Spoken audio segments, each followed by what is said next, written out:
Alpha, you see, you guys like asking these questions over and over. So today I'm going to answer you. So you have been asking me which lens is best to buy. So in this particular video, I am going to tell you which lens is best. This here represents the 50mm lens.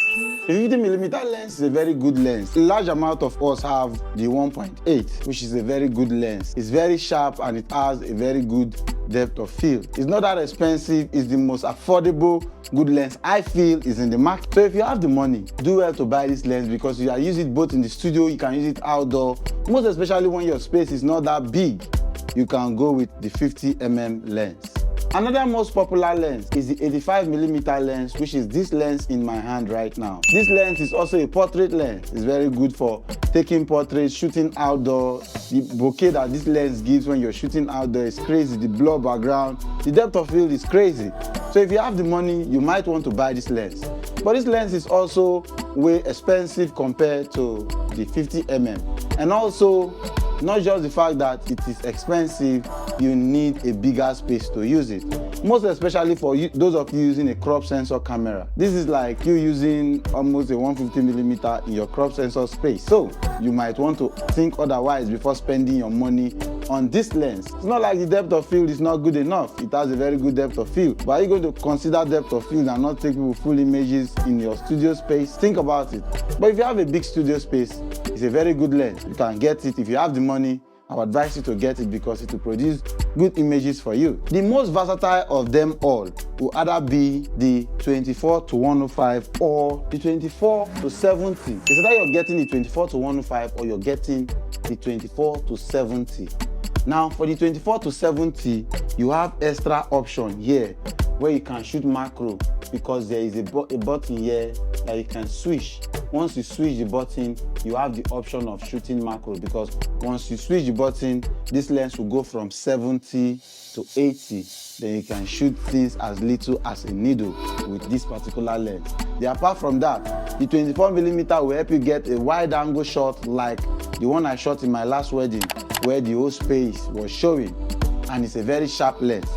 So if you have the money to get just one lens, I would advise you to get this lens because even at f4, this lens is an amazing lens. Forget about the fact that Canon has produced new set of lenses and they have produced the 2.8 version of this lens. This particular lens is amazing. It will give you everything you need. You shoot weddings, shoot portraits, shoot everything with just this particular lens. Whatever I'm saying now applies to both Canon and Nikon.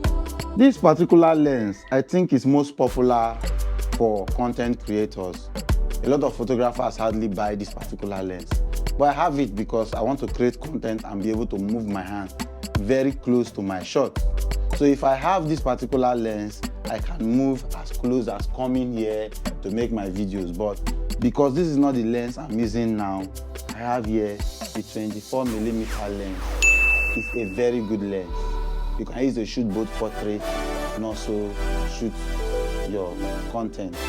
But most especially, this lens is used for probably very wide shots to create that kind of fashion kind of look, all those extra wide that you need in your full frame camera.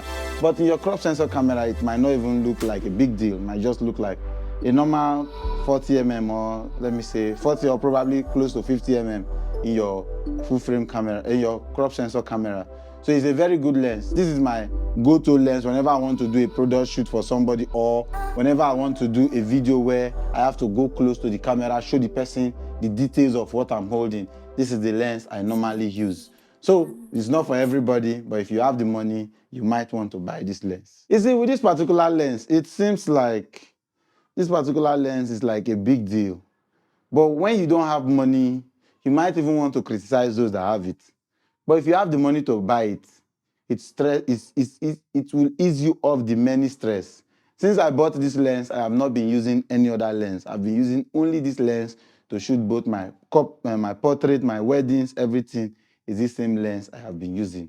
This right here is the 70 to 200mm lens from Canon. This right here is the lens I've been using for everything.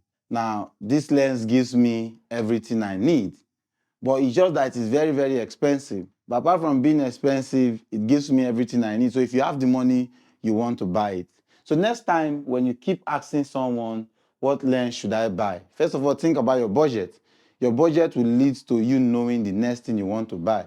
So if you have a lot of money, you might want to buy something big. But if you have small, you might want to buy something small. But as a beginner photographer, please always consider having a 50 mm in your bag. Even as professionals, people that have been there for 10, 20 years, they still do that.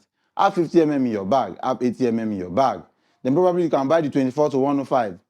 That is if you have the money. Then next up, you can decide to just buy the 70 to 200. Once you have these lenses, you have filled up the whole line to your 200 millimeter. But for me, like I said, I only use one of these lenses. So once again, if this video was helpful, do well to like, share, and follow for more content like this.